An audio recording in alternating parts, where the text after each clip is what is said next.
नमस्कार, मैं doctor Meenakshi Sauta, director Cloud nine hospital sector 47 Gurgaon से आज आपको कुछ ऐसे कारणों के बारे में बताना चाहती हूँ जिसकी वजह से प्री टर्म डिलीवरी करनी पड़ती है या टाइम से पहले डिलीवरी करनी पड़ सकती है।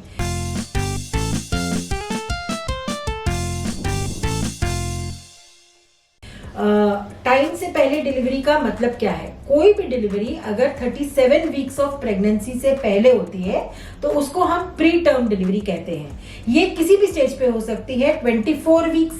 से ऑनवर्ड्स 37 वीक्स तक कभी भी अगर डिलीवरी हो तो उस डिलीवरी को हम प्री टर्म डिलीवरी कहते हैं। अब प्री टर्म डिलीवरी के कारणों को हम 3 हिस्सों में डिवाइड कर सकते हैं। कुछ कारण जो मदर की वजह से होते हैं, फॉर एग्जाम्पल अगर मदर में कोई ऐसी डिजीज हो जैसे हाइपरटेंशन हो या कोलिस्टासिस मतलब लिवर एंजाइम्स का खराब होना हो प्रेगनेंसी में, या कोई और ऐसी डिजीज हो जिसकी वजह से मदर की अपनी बॉडी अपनी प्रेगनेंसी से फाइट करती है, इसको ऑटो इम्यून डिजीज कहते हैं। अगर इन 3-4 डिजीजेस में से कोई भी डिजीज मदर को हो तो ऐसी सिचुएशन में वो बेबी को नुकसान कर सकती है और मदर को खुद को भी नुकसान हो सकता है, तो हमें बेबी को टाइम से पहले निकालना पड़ सकता है। दूसरा होता है बेबी के कारण। अगर बेबी की कोई ऐसी रीजन हो, जैसे मान लो बेबी में कोई ब्लड फ्लोज कम होने लगे, मदर का जो बेबी का प्लेसेंटा होता है, जो बेबी का फीडिंग ऑर्गन होता है, उसमें से बेबी को ब्लड की सप्लाई अगर कम जाने लगे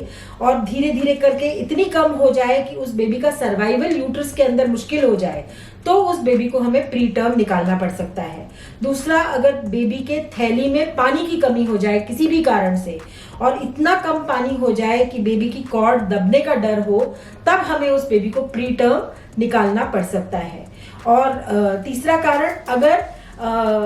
मान लो बच्चेदानी का मुंह बहुत नरम हो और वो बेबी अंदर रुक नहीं पा रहा हो, वो बच्चेदानी उस बेबी को अंदर होल्ड नहीं कर पा रही हो, ऐसी सिचुएशन में भी प्री टर्म डिलीवरी के चांसेस ज्यादा होते हैं। और तीसरा सेट होता है इमरजेंसी इंडिकेशन। कोई ऐसी इमरजेंसी हो जाए जैसे अचानक से मदर को बहुत हेवी ब्लीडिंग हो जाए, प्लेसेंटा जो बेबी का फीडिंग ऑर्गन है वो छूट जाए, जिसकी वजह से ब्लीडिंग हो जाए इतनी ज्यादा मदर को कि मदर की लाइफ को भी और बेबी की लाइफ दोनों को रिस्क हो, लेकिन प्रेगनेंसी अभी तक पूरी टर्म तक पहुंची ना हो, तो भी हमें बेबी को प्री टर्म निकालना पड़ सकता है। अगर प्लेसेंटा जो है वो कई बार बच्चेदानी के मुंह पे ऊपर जाके बैठा होता है या चिपका होता है और उस प्लेसेंटा में से भी कभी भी अचानक से ब्लीडिंग शुरू हो सकती है, तो ऐसी सिचुएशन में भी हमें बेबी को और मदर दोनों को बचाने के लिए बेबी को जल्दी निकालना पड़ सकता है। और तीसरी इमरजेंसी इंडिकेशन है कि अगर मान लो पानी की थैली वक्त से पहले, टाइम पूरा होने से पहले फट जाए, तो ऐसी सिचुएशन में भी हम इस प्रेगनेंसी को ज्यादा कंटिन्यू नहीं कर सकते। At the most